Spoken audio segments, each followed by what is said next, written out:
투자 판단의 최종 책임은 투자자 본인에게 있습니다. 안녕하세요, 여러분. 마치 로켓처럼 하늘로 쏘아 올린 것 같던 주식이요. 갑자기 월스트리트에서 정말 보기 드문 경고등을 마주하게 된다면 우리는 이걸 어떻게 해석해야 할까요? 네, 이런 상황 참 당황스러우면서도 또 궁금해지는 지점들이 많죠. 오늘 저희는 바로 이런 아주 극적인 드라마 같은 반전을 겪고 있는 기업입니다. 우주 기반 통신 기업 AST 스페이스 모바일. 티커 심볼로는 ASTS인데요. 이 회사에 대해서 여러분께서 보내주신 여러 자료들을 바탕으로 한번 깊이, 아주 깊이 파고 들어볼까 합니다. 네, ASTS. 일반 스마트폰으로 위성 통신을 하겠다. 그것고 전 세계 어디서든요. 정말 뭐랄까 담대한 비전을 가진 회사죠. 최근 몇 주 동안 주가가 정말 롤러코스터를 탔습니다. 아마 여러분도 굉장히 궁금해하실 부분들이 많을 텐데 저희가 다양한 분석 자료들을 꼼꼼하게 한번 살펴봤습니다. 좋습니다. 오늘 저희가 파헤쳐볼 목표는 아주 명확합니다. 첫째, ASTS 주가가 도대체 왜 그렇게 폭발적으로 치솟았는지, 그 배경에는 어떤 강력한 동력이 숨어 있었는지 먼저 자세히 살펴볼 거고요. 네, 그 급등의 이유부터 알아봐야겠죠. 그리고 나서 두 번째로는 왜 갑자기 이중 등급 강등이라는 정말 이례적이고 강력한 경고음이 울렸는지, 그 구체적인 이유는 또 무엇인지 신층적으로 분석해 보겠습니다. 그렇죠. 그 반전의 배경도 중요하니까요. 마지막으로는 이 회사가 가진 정말 엄청난 기회, 그리고 동시에 마주하고 있는 냉정한 현실적인 위험 요인들, 이 양면을 다각도에서 종영해 보면서요. 여러분께서 이 회사를 바라보는 데 있어서 좀 균형 잡힌 시각을 가지실 수 있도록 돕는 것. 이게 오늘 저희의 목표입니다. 네, 기회와 위험 둘 다 놓치지 않고 객관적으로 전달해 드리겠습니다. 자, 그럼 바로 본론으로 들어가 볼까요? 먼저 ASTS 주가가 정말 얼마나 드라마틱하게 움직였는지부터 한번 짚어보겠습니다. 이게 정말 우주로 간다는 말이 그냥 나온 게 아니었어요. 네, 맞습니다. 정말 그랬죠? 2025년 들어서만 주가가 300% 넘게 급등했습니다. 300%요. 그리고 특히 10월 14일에는 장중한 때 연초 대비해서 무려 350%나 상승한 98.59달러까지 치솟으면서 사상 최고가를 새로 썼습니다. 이야, 그야말로 엄청난 열기였어요. 그렇죠. 이 정도의 폭등 뒤에는 당연히 그냥 이유 없이 오르진 않았겠죠. 아주 강력한 촉매제, 그러니까 어떤 계기가 있었습니다. 그중에서도 가장 결정적인 한 방은 역시 2025년 10월 초에 발표된 소식이었죠. 10월 초 발표요? 네, 바로 미국 최대 통신사 중 하나인 버라이즌, 이 버라이즌과의 최종 상업 파트너십 계약 체결 소식이었습니다. 아, 버라이즌. 이름만 들어도 무게감이 확 느껴지는데요. 그렇죠. 이 계약을 통해서 버라이즌은 이제 2026년부터요. 자사 가입자들 약 1억 5천만 명 정도 됩니다. 이 가입자들에게 ASTS의 위성을 이용한 셀룰러 서비스를 제공할 수 있게 된 겁니다. 와, 1억 5천만 명. 엄청난 숫자네요. 근데 제가 알기로는 ASTS가 이미 AT&T나 보다폰 같은 다른 글로벌 통신사들하고도 파트너십을 맺고 있었잖아요. 이미 한 50건 넘는다고 들었는데 유독 이 버라이즌과의 계약이 그렇게까지 큰 영향을 미친 건가요? 뭔가 좀 더 특별한 의미가 있었던 걸까요? 그냥 파트너 숫자 하나 더 늘린 거 이상으로요? 아, 네. 아주 예리하고 중요한 질문이십니다. 맞아요. 단순히 파트너 리스트에 이름 하나 더 올렸다 이런 수준이 아니었습니다. 그 이상의 의미가 있었죠. 버라이즌과의 계약은요. ASTS의 핵심 기술, 그러니까 그 스마트폰 직접 연결, 다이렉트 투 디바이스 기술이 있잖아요. 네네, 그게 핵심이죠. 네, 이 기술이랑 또 이걸 기반으로 한 사업 모델, 이게 미국의 최대 통신사 중 하나인 버라이즌으로부터 이거 상업적으로 충분히 실행 가능하다, 이거 사업 되겠다 하는 아주 강력한 인증 도장을 받은 셈으로 해석이 된 겁니다. 아하, 공신력 확보군요. 기술에 대한 시장의 어떤 불안감 같은 걸 확 잠재워 준 거네요. 바로 그겁니다. 특히 ASTS는 일반 소비자한테 직접 서비스하는 게 아니라 버라이즌이나 AT&T 같은 통신사들하고 협력해서 서비스를 제공하는 B2B 모델을 추구하거든요. 그렇죠. B2B 모델이죠. 그런데 버라이즌이라는 이 거물이 딱 합류를 하니까 투자자들 입장에서는 이 B2B 모델 진짜 실현 가능하구나. 이 시장 진짜 열리겠는데? 하는 신뢰도가 아주 결정적으로 높아진 거죠. 기술 자체에 대한 의구심을 정말 상당 부분 잠재우는 그런 효과가 있었습니다. 그렇군요. 기술적 가능성에 대한 시장의 확신. 이게 정말 크게 작용했네요. 그거 말고 또 주가를 그렇게 밀어버린 다른 동력은 없었을까요? 물론 있었습니다. 또 하나 중요한 게 회사가 아주 구체적인 상용화 계획 그리고 로드맵을 제시한 거였어요. 이게 투자 심리를 아주 강하게 자극했습니다. 구체적인 계획이라면 어떤 내용들이었죠? 예를 들면 2026년 말까지 상업용 위성인 블루버드 위성을 45기에서 60기 사이로 발사하겠다. 그리고 더 나아가서 2025년 4분기, 그러니까 바로 올해 말까지는요, 한 달에 6기의 위성을 생산할 수 있는 그런 역량을 갖추겠다. 이런 아주 야심찬 목표를 공개한 거죠. 한 달에 6기 생산이요. 이야. 이게 이제 막 상업위성을 쏘기 시작하는 회사로서는 정말 엄청나게 공격적인 목표처럼 들리는데요. 시장에서는 이 계획을 어떻게 받아들였나요? 이게 정말 가능하다고 본 건가요? 네, 맞습니다. 누가 봐도 굉장히 도전적인 목표죠. 그런데요, 오히려 이렇게 구체적인 숫자들이 딱 제시되니까 그동안 좀 막연하게 느껴졌던 미래 기술이라는 게 갑자기 이거 곧 현실이 되겠는데? 하는 느낌으로 확 다가온 겁니다. 아, 손에 잡힐 듯한 느낌. 그렇죠. 투자자들 입장에서는 정말 2025년 말에는 미국이나 유럽, 일본 같은 주요 시장에서 베타 서비스라도 한번 경험해 볼 수도 있겠구나. 그리고 어쩌면 2026년 하반기에는 진짜로 서비스가 시작될 수도 있겠구나 하는 아주 구체적인 기대감을 갖게 된 거죠. 그냥 막연한 꿈이 아니라 눈앞에 펼쳐질 청사진처럼 느껴지기 시작한 겁니다. 그렇군요. 기술적인 검증 효과에다가 구체적인 실행 계획까지 제시되니까 기대감이 폭발한 거네요. 아, 그런데 이런 위성통신 기술은 시장 자체의 잠재력도 엄청나다고 하잖아요. 그것도 영향이 컸겠죠. 그럼요. 정확합니다. 그 부분을 빼놓을 수가 없죠. 생각해보시면 전 세계 인구 중에 아직도 안정적인 휴대폰 통신 서비스를 제대로 이용하지 못하는 그런 음영 지역에 살고 있는 사람들이 정말 많습니다. 그렇죠. 의외로 많다고 하더라고요. 네. 이른바 연결되지 않은 사람들인데 이 거대한 시장을 공략하겠다. 이 비전 자체가 엄청난 잠재력을 가지고 있는 거죠. 특히 요즘 위성통신 기술, 그중에서도 스마트폰에 바로 연결하는 기술에 대한 시장의 관심이 정말 뜨겁잖아요. 네, 완전 핫하죠. 이런 분위기 속에서 ASTS는 좀 높은 위험을 감수하더라도 높은 수익을 기대하는 그런 성장주 투자자들 있잖아요. 그분들에게 아주 매력적인 이야기, 즉 스토리를 제공한 겁니다. 우리가 이 문제를 해결하겠다, 이런 거죠. 성장주 투자자들이 딱 좋아할 만한 스토리네요. 그렇죠. 여기에다가 기음을 부은 게 또 있습니다. 시장조사 기관들에서 보고서가 나왔는데 위성을 통한 스마트폰 직접 연결 시장, 이 시장이 2034년까지 무려 433억 달러 규모로 성장할 거다. 우리 돈으로 환산하면 이게 거의 50조 원이 넘는 엄청난 규모입니다. 이런 전망들이 막 나오니까 투자자들의 기대감에 그야말로 불을 지핀 거죠. 와, 50조 원 시장이라 정말 어마어마한데요. 그럼 한번 정리를 해보죠.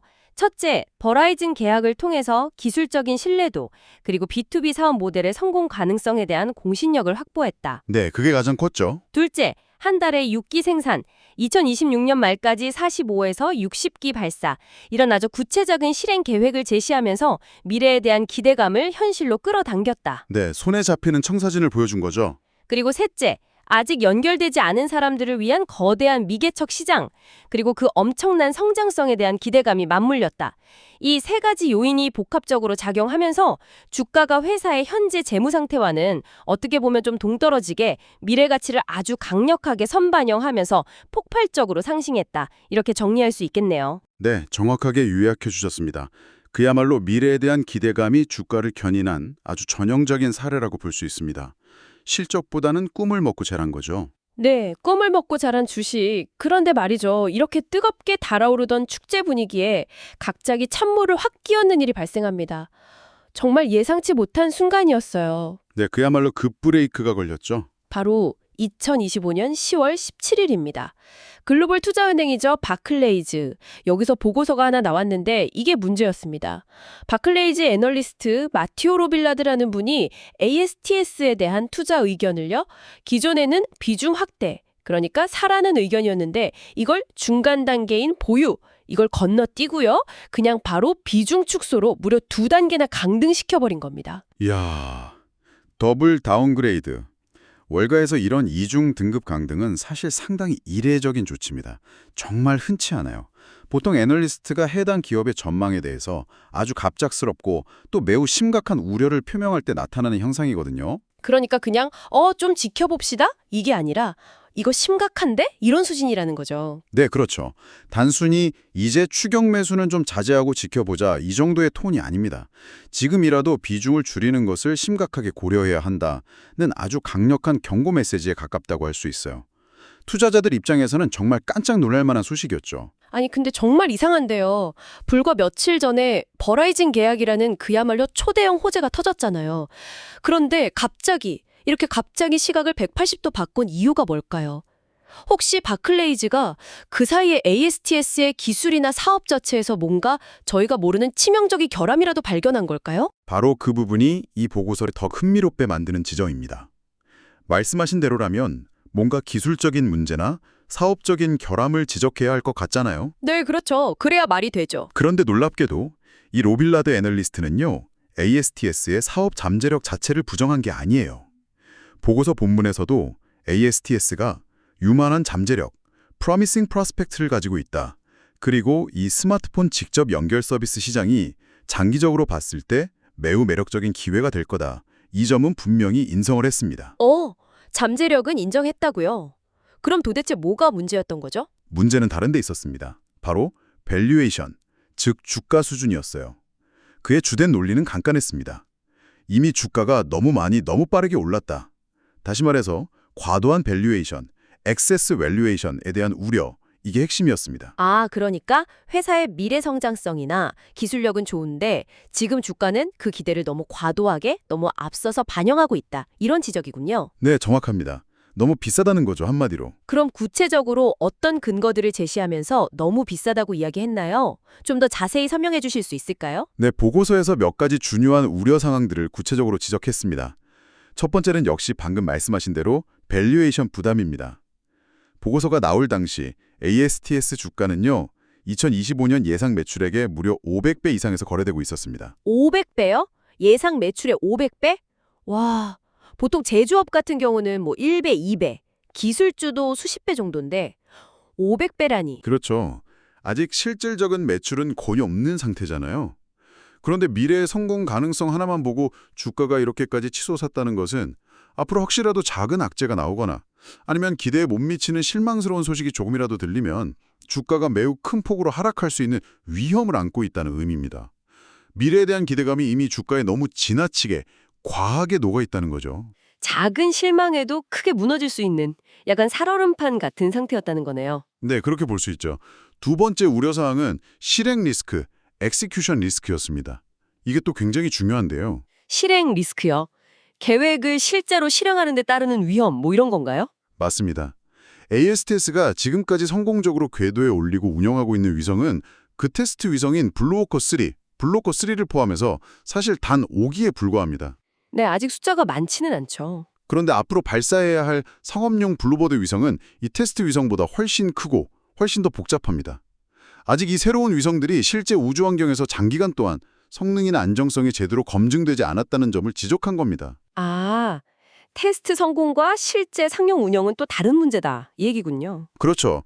그리고 앞서 말씀드렸던 그 야심찬 계획, 2026년 말까지 45기에서 60개의 위성을 발사하고 월 6기를 생산하겠다. 이 계획이 과연 아무런 차질 없이 순조롭게 진행될 수 있을까? 여기에 대한 의구심도 강하게 제기했습니다.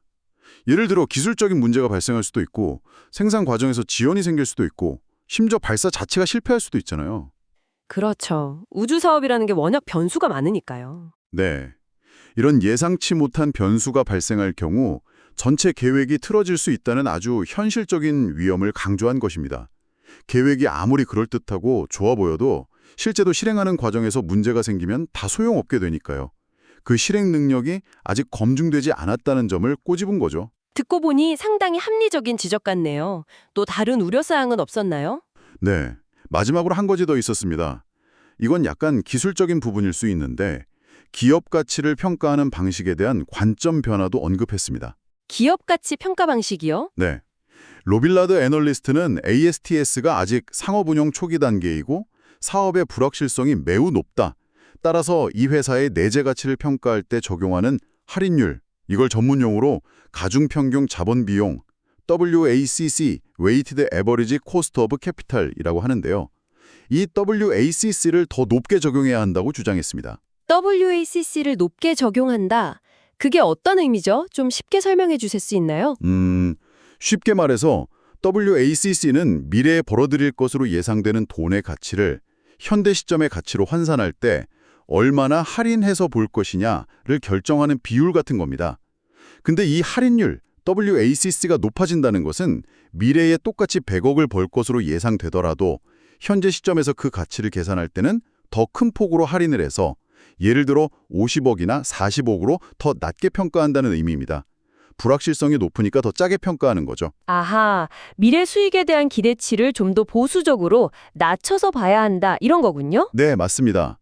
사업 초기 단계고 위험이 크니까 미래 현금 흐름의 가치를 더 많이 깎아서 현재 가치를 계산해야 한다는 논리입니다. 이것이 결과적으로 이 회사의 적정 주가를 낮추는 요인이 된 거죠. 그렇군요. 밸류에이션 부담, 슈렉 리스크, 그리고 WACC 상향 조정 이 세 가지가 핵심적인 강등 이유였네요. 그런데 한 가지 흥미로운 점은요. 이렇게 강력하게 경고하면서 등급을 2단계나 확 낮췄는데 목표 주가는 $60를 제시했다는 점이에요. 네, 그렇죠. 그게 좀 눈에 띄죠. 당시 종가가 거의 $90에 육박했으니까 $60면 분명히 상당한 하락 가능성, 거의 30% 이상 빠질 수 있다고 본 거잖아요. 그런데 또 생각해보면 회사의 가치를 완전히 빵원으로 본 건 아니라는 해석도 가능할 것 같아요. 여전히 $60라는 가치는 인정한 거니까요. 이건 어떻게 봐야 할까요? 네, 아주 정확하게 보셨습니다. 그 목표 주가 $60가 함의하는 바가 좀 복합적이죠. 말씀하신 대로 당시 주가 대비해서는 약 33% 정도의 하락 여력이 있다는 뜻이니까 분명 단기적으로는 주가가 너무 과열되었고 상당한 조정이 불가피하다는 강력한 경고 메시지입니다. 네, 그렇죠. 하락 경고죠. 하지만 동시에 그 목표 주가가 $0나 뭐 $10, $20가 아니라 $60라는 것은 이 회사가 가진 장기적인 잠재력이나 기술 자체를 완전히 부정하는 수준은 또 아니라는 것을 보여줍니다. 미래 가능성은 있지만 지금 당장은 너무 비싸다. 한 $60 정도가 적정해 보인다. 뭐 이런 뉘앙스죠. 알겠습니다. 그러니까 장기적인 가치는 어느 정도 인정하지만 단기적인 급등에 대해서는 명백한 경고 신호를 시장에 보낸 것이다. 이렇게 이해하면 되겠네요.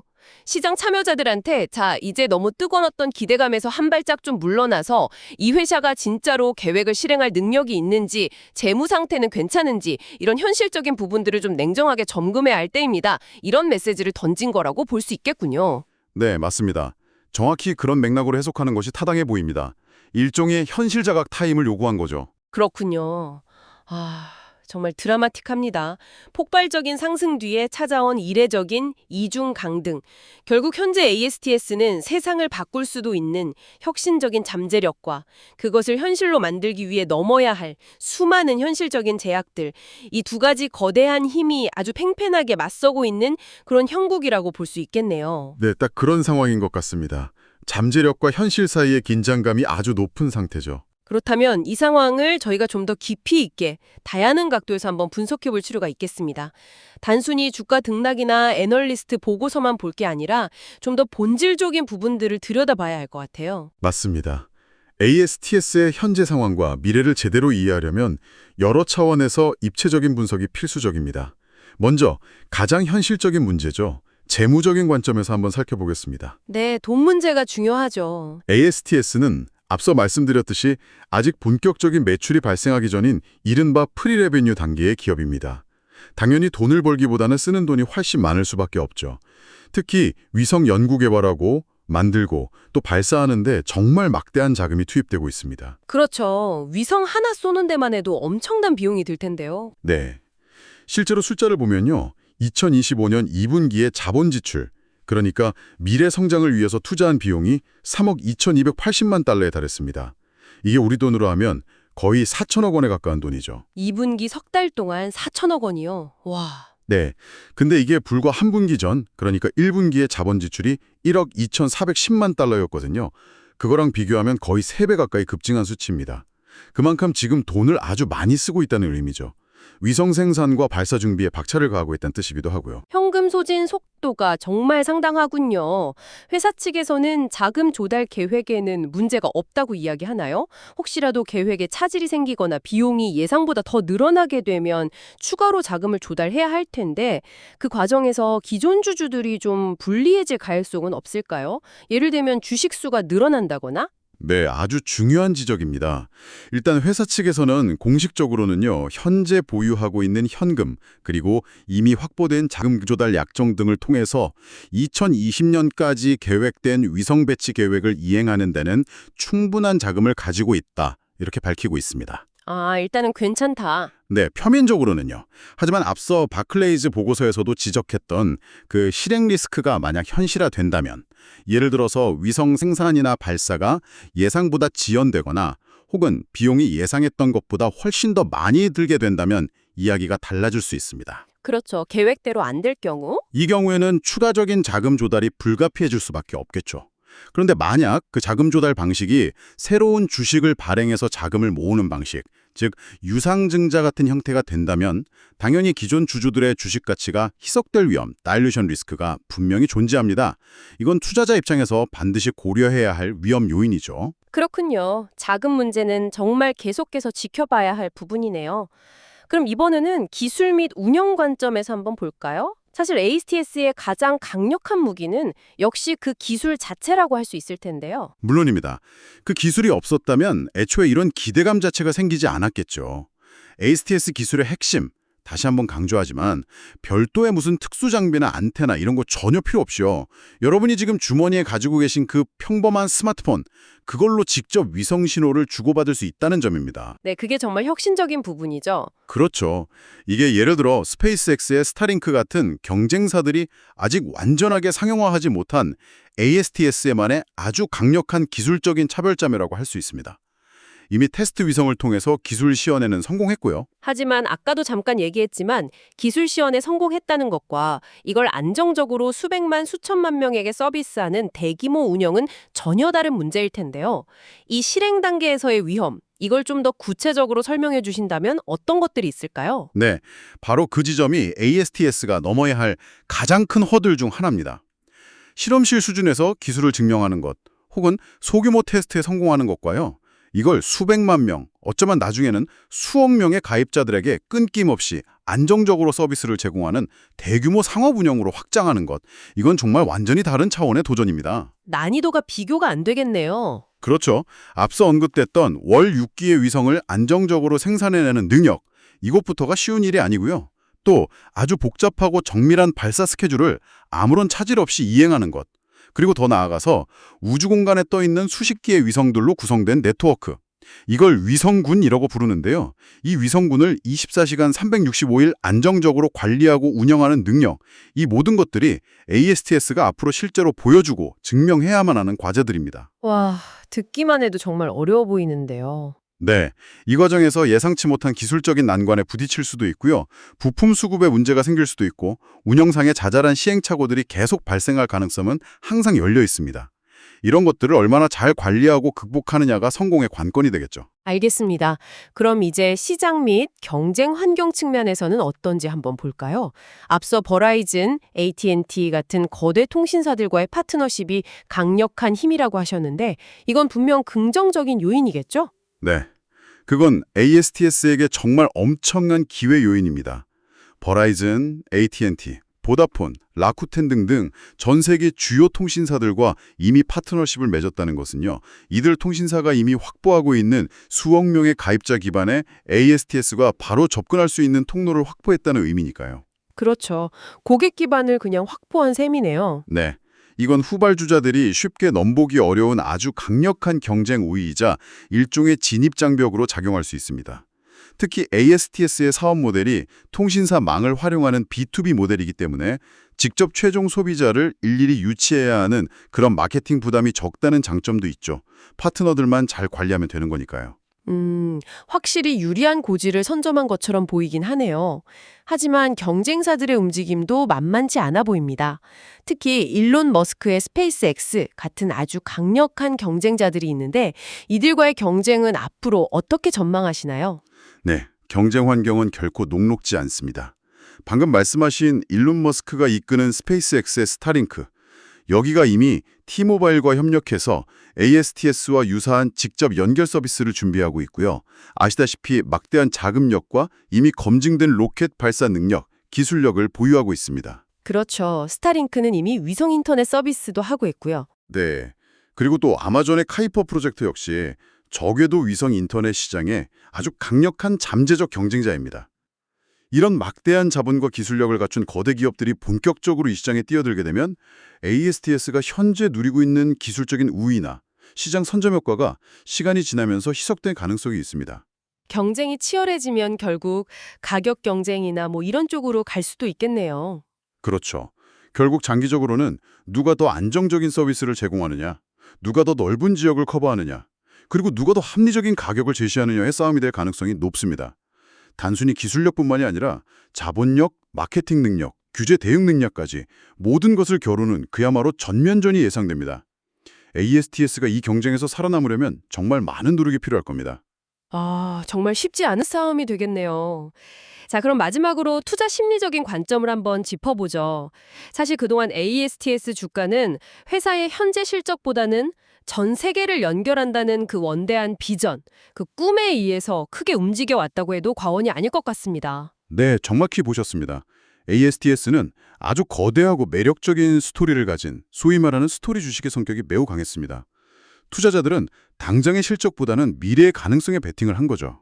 그런데 이번 바클레이즈의 이중 등급 강등 조치가 이런 투자 심리에 어떤 영향을 미쳤다고 보시나요? 제 생각에는요, 그 강등 조치가 이런 열광적인 기대감에 찬물을 확 끼얹으면서 현실 점검의 필요성을 아주 강하게 제기한 사건이었다고 봅니다. 물론 그렇다고 해서 ASTS의 장기적인 비전에 대한 투자자들의 믿음이 완전히 사라졌다, 이렇게 보기는 어렵겠죠. 네, 비전 자체는 여전히 유효하니까요. 하지만 이제 투자자들은 예전처럼 막연한 기대감만 가지고 투자하기보다는 회사가 약속했던 구체적인 이정표들, 예를 들면 분기별 위성 생산량이 실제로 얼마나 나오는지, 계획대로 발사는 성공적으로 이루어지는지, 베타 서비스는 언제 시작되고 또 상용화 시점은 언제인지, 이런 것들을 얼마나 차질 없이 달성하는지를 훨씬 더 냉정하고 면밀하게 지켜보게 될 거라는 겁니다.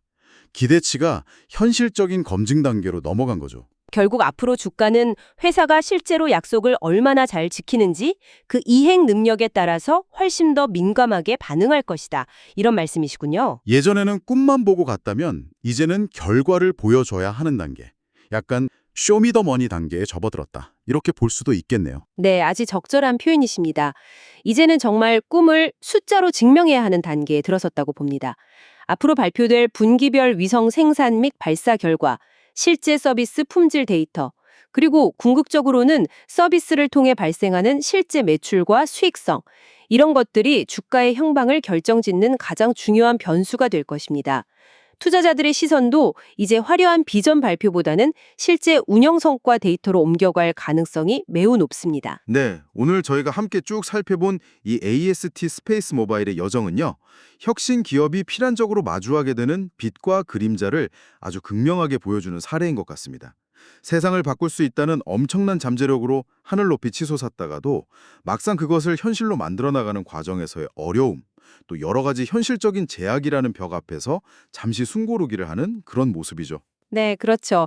혁신 기업의 종장 과정에서 흔히 볼 수 있는 굴곡이라고 할 수 있겠습니다. 어쩌면 바클레이즈의 이종 등급 강등은 너무 앞서 나갔던 기대감에 부풀어 있던 투자자들에게 자, 이제 장밋빛 미래 너머의 냉정한 현실도 좀 직시해야 합니다. 라고 말해주는 아주 중요한 신호였을지도 모르겠다는 생각도 드네요. 네, 저도 그렇게 생각합니다. ASTS가 그들의 목표대로 지금 우리가 쓰는 표준 스마트폰으로 전 세계 통신 음용 지역을 완전히 해소하겠다는 그 목표를 만약 실현한다면요, 이건 정말 통신 역사의 새로운 장을 여는 엄청난 혁신이 될 겁니다. 그 잠재력 자체는 의심할 여지가 없어 보입니다. 정말 세상을 바꿀 수도 있는 기술이죠. 네, 잠재력은 정말 대단하죠. 하지만 그 원대한 목표를 현실로 만들기 위해서는 정말 막대한 자본을 아주 효율적으로 집행해야 하고요. 위성 설계부터 제작, 발사, 관제, 그리고 실제 서비스 운영에 이르기까지의 이 모든 복잡한 과정들을 거의 완벽에 가깝게 수행해내야만 합니다. 이게 정말 보통 일이 아니죠. 그렇죠. 어느 한 군데라도 삐끗하면 네, 큰 문제가 생길 수 있죠. 그리고 동시에 앞서 말씀드린 스타링크나 카이퍼 같은 막강한 거대 경쟁자들과의 치열한 생존 경쟁에서도 살아남아야 하고요. 정말 첩첩산중이네요. 그렇습니다. 따라서 ASTS의 진정한 기업 가치는요, 앞으로 단기적인 주가의 등락이나 변동성에 의해서 결정되는 것이 아니라 이 회사가 약속한 그 위성 네트워크를 계획대로 성공적으로 구축하고 또 이를 통해서 안정적인 상용 서비스를 실제로 제공하며 거기서 실질적인 매출과 이익을 창출하고 더 나아가서 지속 가능한 재무 구조를 만들어 나가는가, 이런 아주 본질적인 성과들에 의해서 증명될 것이라고 생각합니다. 네, 결국은 펀더멘털이 중요해지는 시점이 오겠군요. 네. 투자자들 역시 이제는 그 뜨거웠던 기대와 열광에서 잠시 한 걸음 물러서서요, 이 회사가 저 광활한 우주 공간에서 펼쳐나갈 그 실행의 드라마를 아주 냉철한 눈으로 지켜보고 평가해야 할 그런 중요한 시점에 와 있다고 생각합니다. 네, 오늘 저희의 분석이 ASTS라는 흥미로운 기업을 이해하시는데, 그리고 더 나아가 이런 혁신기술 기업에 대한 투자 판단을 하시는데 조금이나마 도움이 되었기를 바랍니다. 마지막으로 이 이야기를 들으신 여러분께 질문을 하나 던지면서 오늘 이야기를 마무리할까 합니다. 네, 어떤 질문이신가요? ASTS와 같이 미래의 혁신을 약속하는 기업의 가치를 평가할 때요, 우리는 아직 실현되지 않은, 어쩌면 아주 멀어 보일 수도 있는 그 미래의 원대한 비전과 현재 눈에 보이는 실적 또는 현실적인 실행 능력, 이 둘 사이에서 과연 어디에 더 무게를 두어야 할까요?